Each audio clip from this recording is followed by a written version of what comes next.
Hello, welcome to my channel CNCR Science and Math Concept. Here we are doing the question for NEET exam, class 12 physics topic dual nature of matter and radiation.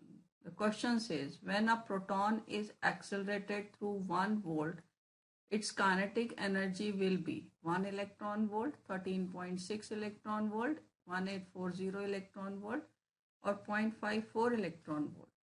Now kinetic energy of moving electron is given by EV.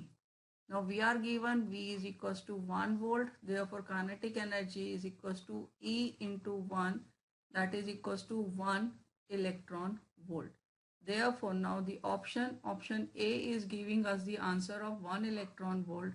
Hence option A is the correct answer. That is all for this question. Keep watching my other videos for more challenging questions and do subscribe my channel.